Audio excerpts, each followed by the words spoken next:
Hola, bons días. Veño aquí a reflexionar convosco sobre algo, sobre a influencia das tendencias, das modas, dos medios. Onte recibimos a noticia, a nova, de que Verónica Forqué apareceu morta na súa casa, parece ser que se suicidou,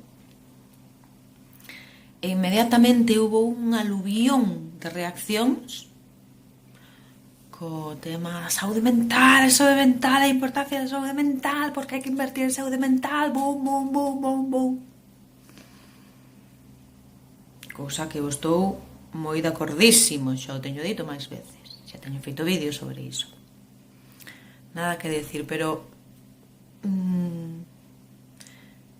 non sabemos se esta muller tiña acceso á atención, se tiña unha boa atención. Por que deducimos que se suicida porque non lle fixeron caso? Non lle fixeron caso no programa no que traballaba. Quero decir, porque antes de decir por boca non estou ben, xa o decía de outra maneira. De moitas outras maneiras, moitísima xente o estaba vendo, non? Entón aí sí, non lle fixeron caso. Pero despois... E que eu acórdome, porque agora volveu a salir á palestra o suicidio da parella de Raquel Sánchez Silva, e cando este rapaz morreu, nadie falou de saúde mental. Pero ni cando morreu el, ni cando se suicidou moita outra xente. Nadie falou de isto. Está ben que se fale, pero coño, estámoslo facendo solo porque é o hashtag que está ahora de moda. Entón, podemos ver máis alá, podemos observar que máis ingredientes ten este plato, por isto de traelo así a colación, non? Do último traballo que fixo. Verónica Forqué, eu creo que nos deu un regalo inmenso, o que nos dou en vida de toda a súa arte, e hasta nos dou un agasallo quitándose a vida así, porque nos dou unha hostia en toda a cara, que a ver se quedamos abaneando e se nos colocan un pouco as ideas. Eu pregúntome, que nos pasa a nós tamén como persoas individuais que formamos parte de unha sociedade? Porque eu estou aburrida de ver acoso nas redes, de ver a esta xente que son os e as matóns de toda a vida, pero que agora se esconden detrás de un teléfono ou de un ordenador. Que facemos con iso?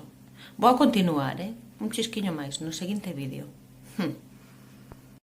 Viña falando no vídeo anterior destas persoas que se dedican a acosar aos demais, non? Que realmente son persoas que non atenden a súa saúde mental, que non atenden a súa saúde emocional e volcan toda a súa frustración e a súa merda visceral nos demais, pensando que así se van a sentir mellor, e resulta que é mentira, porque nunca salen dese círculo vicioso.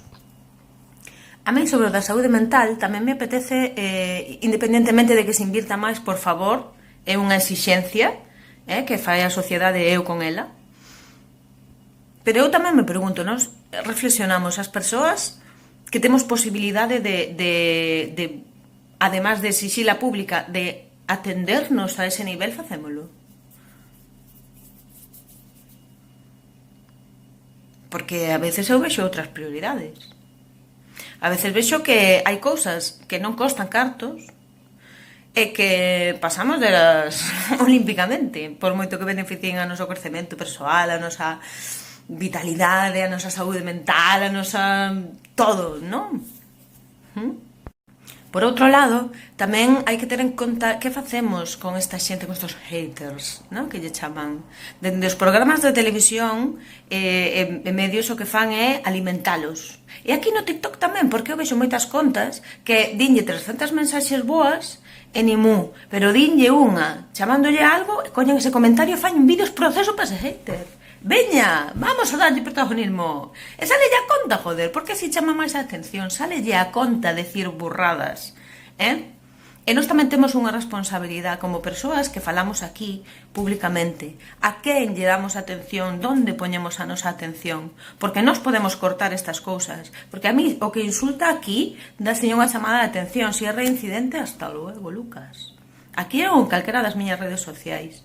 Consigo ter unhas redes sociais en donde se pode medrar, se pode reflexionar, se pode escoitar distintas opinións, distintos argumentos e pasalo moi ben, moi enriquecedora, por certo, aconsellevolo. Pero logo vexo programas de televisión e de radio, como ainda escoitei onte a un señor seica periodista, seica humorista, donde estaba insultando, donde estaba dividindo, donde estaba acosando a xente que non toma as mesmas decisións que el, non?